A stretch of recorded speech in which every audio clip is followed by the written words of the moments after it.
Good afternoon, and hope everybody is having a fabulous, fun, blessed weekend. Thank you for watching my channel. My name is Sean Farrell. God is great all the time. All the time, God is great. Thank you for caring so much about mental health, and let's get right to it. Now, in my last video, I discussed signs of childhood depression, and now survival survival strategies for depression. And many of those same signs in childhood depression are kind of tied in with survival strategies for depression. Um, Staying in bed, spending excessive amount of time on your phone, um, rewatching your favorite TV show, immersing yourself in video games, engaging or becoming dependent on unhealthy habits, um, staying in bed,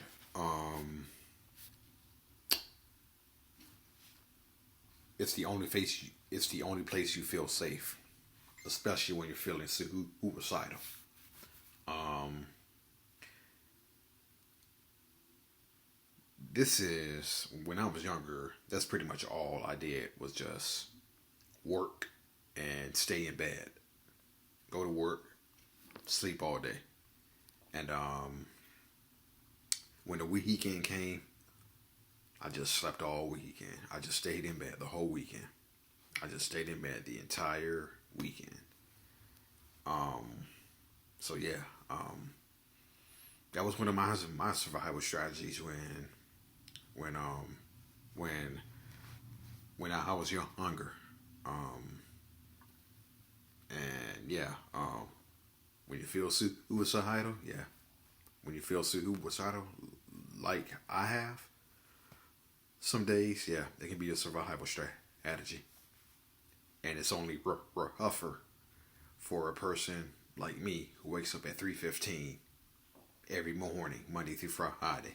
So, um, spending excessive amount of time on your phone to distract you from your negative thoughts. Um,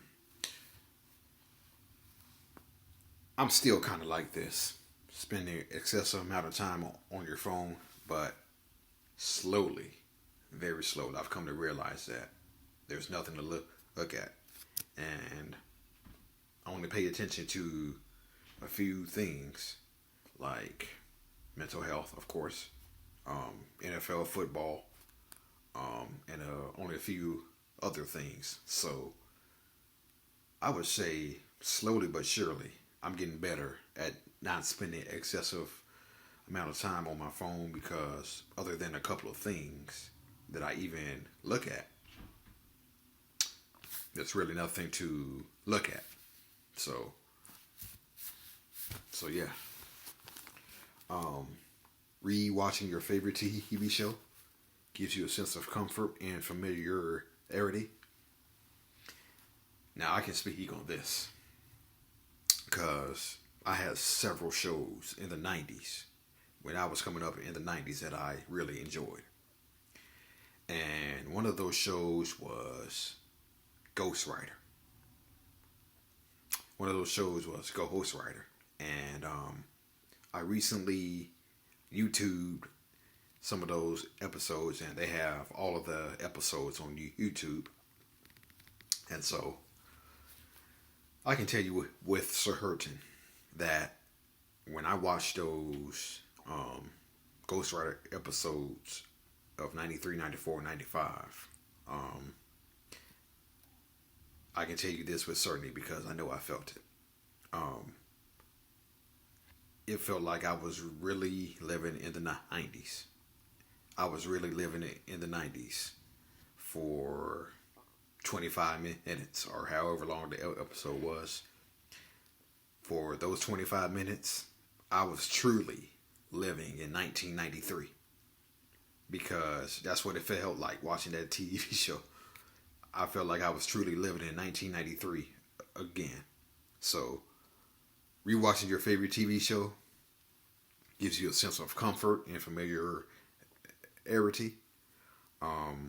Yeah, like I said, watching those Ghost Rider episodes, it really felt like I was living in 1993, in 1994, 1995 for a while. So yeah, immersing yourself in video games for temporary relief, escape. Again, I was a guy when I was younger. I played Madden for 10 million hours a day, and played Madden, played Mortal Kombat. You know, engaging or becoming dependent on unhealthy habits to do anything to feel some sense of pleasure. For me, that was porno. I would look at porno, which was an unhealthy habit of mine. And I would do that to feel a sense of pleasure. I was addicted to it for a while. That addiction has been broken since, but yeah, become engaging or becoming dependent on unhealthy habits. Again, for me, that was looking at porno. Cause you know, um, when you have the because when you have the oppression, you know, you have to work really hard to feel any sense of pleasure, and you turn to unhealthy habits to give you that sense of pleasure. And my unhealthy habit was, unfortunately, looking at porno. That was my unhealthy habit I turned to. And needless to say, it did not give me pleasure, to say the least. It not. It really didn't. But I was addicted to it for a long time. And that addiction has been broken. But this is what depression does to you. It is absolute hell. It's that absolute hell. Living with the depression. So these are just some of the survival strategies for the oppression that people might turn to. I know I turn to these things. So yeah. All right. I think I've said everything that I wanted to say. I want to thank you for watching my channel. May God bless you all. Peace out, y'all. Be loved.